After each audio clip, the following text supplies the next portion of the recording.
کچھ عرصے کے بعد جب کنور مراتب علی میری میز پر آتے ہیں تو میں ان سے پوچھتا ہوں کون وہ آنکھوں سے اشارے کر کے پوچھتے ہیں۔ ان کی آنکھوں میں شرارت جھانک رہی ہے، بہت محظوظ معلوم ہوتے ہیں۔ ہاں وہی، میں جواب دیتا ہوں۔ یہ مرزا کپی ہیں۔ مرزا کپی ہیں؟ ہاں، عجب نام ہے۔ میں غور کرتا ہوں۔ ان کا اصلی نام تو مرزا رجب علی ہے، مگر اب انہیں کوئی ان کے اصلی نام سے نہیں جانتا، سب انہیں مرزا کپی کہتے ہیں۔ کیوں؟ دلچسپ قصہ ہے، سنو گے؟ ہاں۔ کنور مراتب علی نے گزرتے ہوئے بیرے سے آنکھیں ملائیں۔ بیرا وہیں مؤدب ہو کر رک گیا۔ کنور مراتب علی نے ایک ڈبل وسکی کا آرڈر دیا اور جب وسکی آ گئی تو ایک گھونٹ بھر کر بولے، مرزا جی خاندانی رئیس ہیں، یوں کہنا چاہیے کہ رئیس تھے، آج کل تو جس کے پاس روپیہ ہے وہی رئیس ہے۔ کنور مراتب علی کسی قدر تلخی سے بولے، مگر مرزا جی واقعی خاندانی رئیس ہیں اور آصف گڑھ کے چوٹی کے خاندانوں میں ان کے خاندان کا شمار ہوتا ہے۔ دور پار کی ہماری بھی ان سے رشتہ داری ہوتی ہے، اس لیے میں ان کے بارے میں بہت کچھ جانتا ہوں۔ نوجوانی میں مرزا جی بہت رنگین مزاج تھے۔ کون نہیں ہوتا صاحب، جس کے پاس روپیہ ہو، زمینداری ہو، محل ہو، درجنوں نوکر چاکر، باندیاں، لونڈیاں حکم کے ایک اشارے کی منتظر ہوں، اور زندگی صرف ایک ہو تو کون اس کے بھرپور مزے لوٹنا نہیں چاہے گا۔ ہم جاگیرداروں کو سب گالیاں دیتے ہیں، مگر ان نئے جاگیرداروں کے بارے میں آپ کا کیا خیال ہے جنہوں نے پرمٹ، کوٹے اور ٹھیکے سے نئے محل تعمیر کیے ہیں؟ انہیں کوئی کچھ نہیں کہتا۔ پرانی جاگیروں کو ختم کر کے نئی جاگیریں پیدا کر کے آپ نے کس کا بھلا کیا ہے؟ میں کہتا ہوں یہ جمہوریت بالکل فراڈ ہے، غریب لوگ ہمیشہ جوتے کی نوک سے مارے جائیں گے۔ بجا فرمایا، میں نے کہا، لیکن وہ مرزا کپی؟ میں نے پھر اصل داستان کی طرف اشارہ کیا اور پھر وسکی کے گلاس کی طرف۔ کنور مراتب علی میرا اشارہ سمجھ گئے۔ گلاس اٹھا کر انہوں نے 3 بڑے بڑے گھونٹ لیے اور گویا جاگیرداری کے خاتمے کی پوری کڑوی گولی نگل لی۔ پھر دزدیدہ نگاہوں سے بائیں کونے میں بیٹھے ہوئے مرزا کپی کو دیکھا۔ دیکھتے ہی انہیں جو کچھ یاد آیا اس سے وہ بے حد محظوظ ہو کر بولے، ایک زمانہ تھا مرزا کپی کا، وہ بھی اس عمر میں اس قدر وجیح معلوم ہوتے ہیں تو سوچ لیجئے جوانی میں کیا نہ ہوں گے۔ بھرا بھرا جسم، شباب کا اٹھتا رس، اس پر دولت کا خمیر اور رئیسوں کی روایتی بے فکری، خوش باش، خوش کلام، ہر وقت خوش آمدی مصاحبوں میں گھرے رہتے۔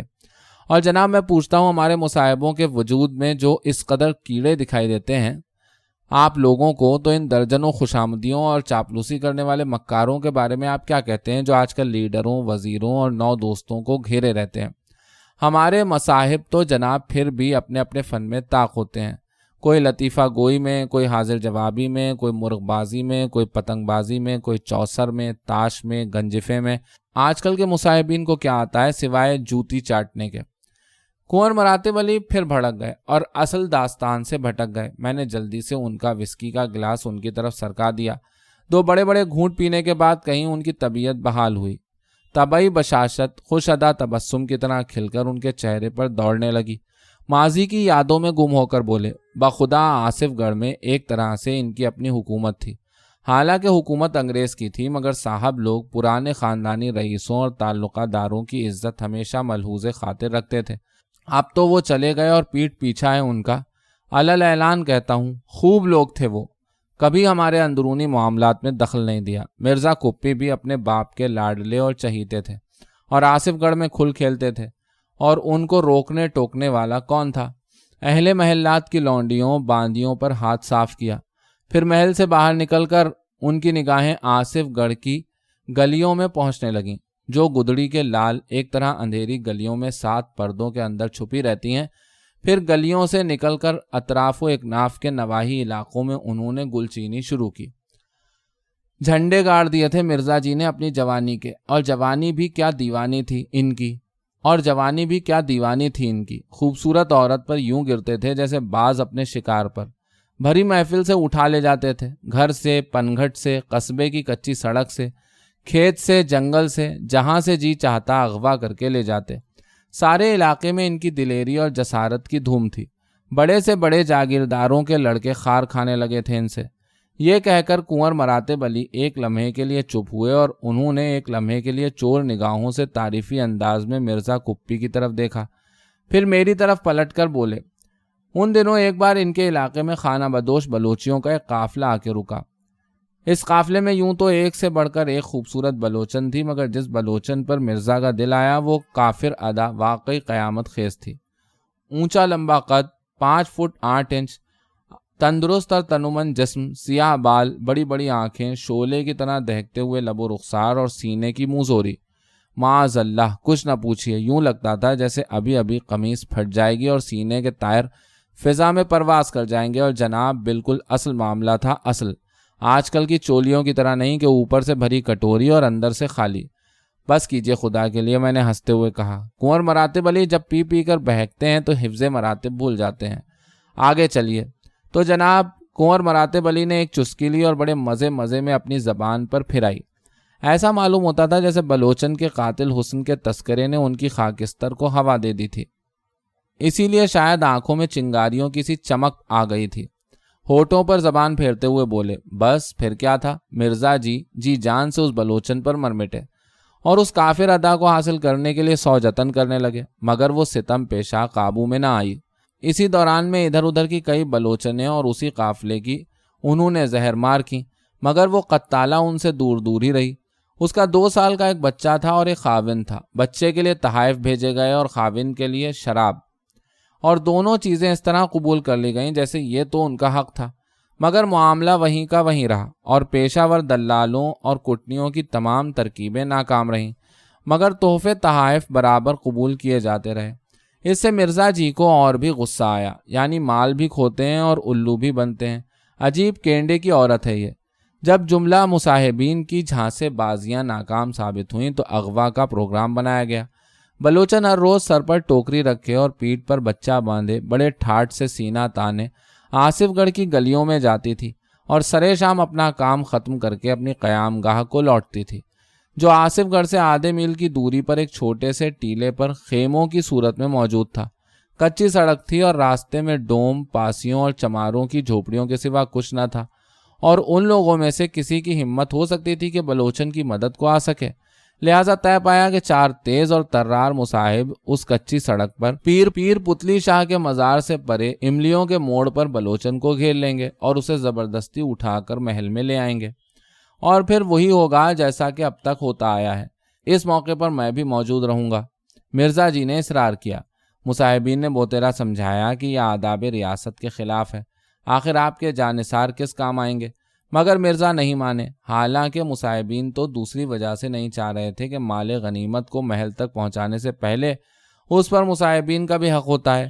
یہ حق گویا ایک طرح سے محل میں داخل ہونے کا پاسپورٹ ہوتا ہے، پروانہ راہداری ہوتا ہے یا چنگی کا محصول ہوتا ہے، کچھ بھی سمجھ لیجئے۔ پھر کیا ہوا، میں نے پوچھا۔ ایک ڈبل پیگ لگا لوں تو آگے چلوں، کنور مراتب علی بولے، اور انہوں نے بیرے کو دوسرے ڈبل پیگ کا آرڈر دیا۔ میں نے مرزا کپی اور ان کے خاندان کی طرف دیکھا۔ وہ سب لوگ انتہائی قاعدے سے اور قرینے سے دھیمے دھیمے گفتگو کر رہے تھے اور سنگتروں کا رس لامبی لامبی سفید ڈنڈیوں سے پی رہے تھے۔